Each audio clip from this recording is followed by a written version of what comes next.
Welcome to What If Ash caught Latias at the start of Pokemon Journeys. I've been thinking about making this into a what if, so I'm gonna rewrite this with my version of Pokemon Journeys. This will also be 2 to 3 episodes, in case I want to post daily or have less work. Look, I have a family, so shush. And this is a follow-up to my How I Would Fix Pokemon Journeys video. So watch that first so you'll know my goals. Link in the description. Anyways, welcome to Pokemon Journeys. It starts again.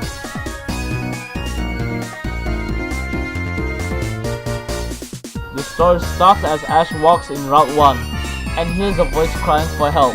He brushes it off until he hears it again. Ash knows this might be dangerous, but he's been through worse. Pikachu is forced to go since he's used to Ash's recklessness. Ash runs into the forest, unaware that a man saw him, recognizing he's the Alolan champion. Meanwhile, Latias is in a net trying to escape. Ash recognizes the man. It's Team Rocket tech. Ash calls them out, but it's actually a Pokemon hunter. The Pokemon hunter reveals that Team Rocket is selling weapons. Ash recognizes the mech to be from Biotope. Ash does his sign language and Pikachu complies. The mech was stronger, but Pikachu was faster. The mech then starts shooting lasers. While Ash tries to sabotage the mech's controls, being the idiot he is, shocks himself when he rips out the wires. The mech's AI warns the poacher that the power has been obstructed and forcefully ejects him into a tree. Pikachu uses Iron Tail to free Latias. Latias thanks him telepathically and calls him by his name.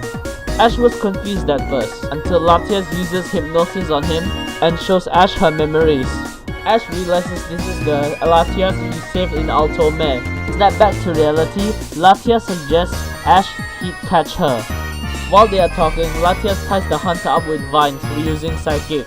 Ash feels honored, but he thinks he's burdening her. Ash hates to admit it, but he's just a kid.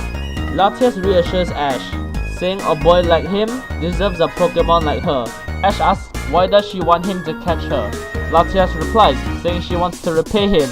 He saved her, now she wants to repay Ash by protecting him. Latias even says it might help him achieve his goal. Ash is confused again, but Latias said she read his mind. Ash hesitates at first, but realizes she's right. Perhaps it might be the next step to become a Pokemon Master. So he catches her. The man who saw this reveals himself. He introduces himself to be Professor Cerise and asks Ash if he could be his research fellow. Ash thought this was some sort of trick until the professor showed his professor degree and says tomorrow is the opening for his new lab. Ash accepts, thinking maybe exploring the world can help him achieve his dream. The episode ends as the poacher gets arrested and Team Rocket saw the whole thing on a drone. Ash wakes up in the Cerise laboratory, late as usual. Latias helps Ash wake up using Psychic. She helps him brush his teeth, washing his face, and Pikachu thunderbolts him awake. The opening ceremony is all the same, except Ash accidentally seeing Yamper and gets shocked for forcefully trying to pet it, which makes everyone laugh. Cerise apologizes for his junior and he continues. Meanwhile, Chloe, worrying about Go being late, will be all the same. So does Go, reading energy signatures from a rare Pokemon, and Professor Cerise saying it's sighting, making everyone rush out to go see. To everyone's surprise, it's Lugia. Trainers left and right do a raid battle, including Ash, but Lugia overpowers them and flies away. Ash and Go catch up to Lugia and jump on. To find the two surprised to see each other. The two begin to enjoy riding Lugia, for it to roar and fly the two across Kanto, from the light blue skies to the dark blue oceans. The two introduce themselves, Ash from Pellet Town and Go from Vermilion City. Lugia drops them off into a flowery meadow, where they meet many Pokemon. The two catch up only to find out that they are lost. Then, Ash remembers something. Ash says he knows how to get back, but only if Go keeps it a secret. Go thinks this is going too fast, but agrees anyway. Then Ash sends out Latias. Go is dumbfounded and flustered. Latias knows he's excited, but senses good in him. Go pets her, and her feathers feel very soft.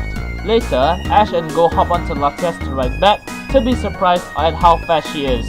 They both cling for dear life. Back at the lab, the two are overwhelmed and can't even move. Chloe greets them and leaves Go his homework sheet on his face. Later it's a scene where the two are catching up with their mentors. The episode ends as Go explains his first partner will be the mythical Pokemon, Mew.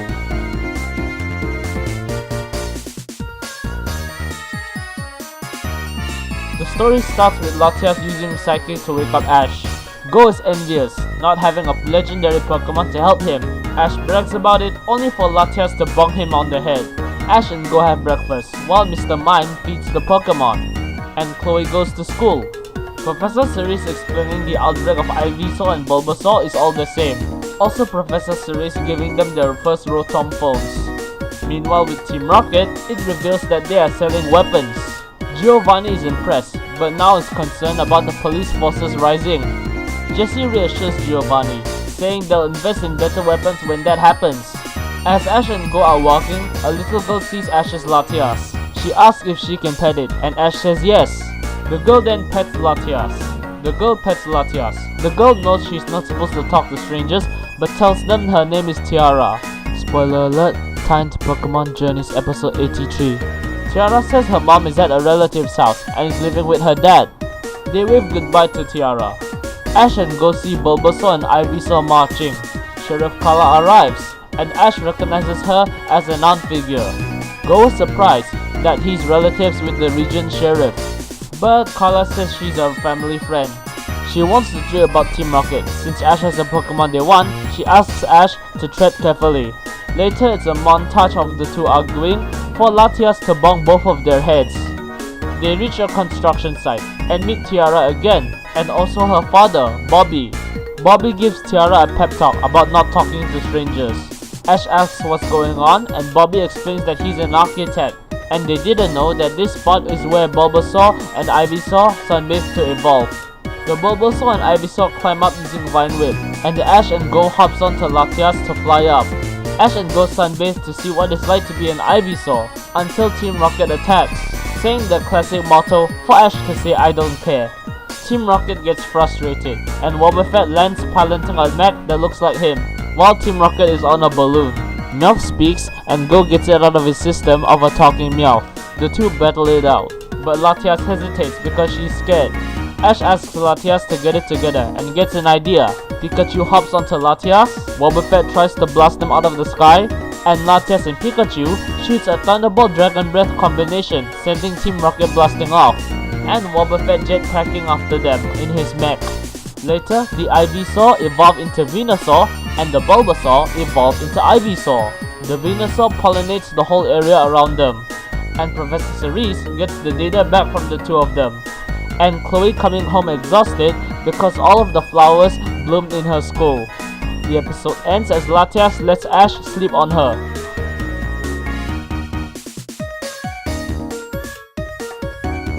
That's my theory. Thank you for watching till the very end. If you disagree with me, you can make a few tweaks of your own, maybe even make a response video. Just give constructive criticism. And remember my goal, I want to give Ash a better story and ending. I also want to credit this guy for the Pokemon Ranked Battles gameplay, cause I don't have a Nintendo Switch, so sorry. That is all, bye bye.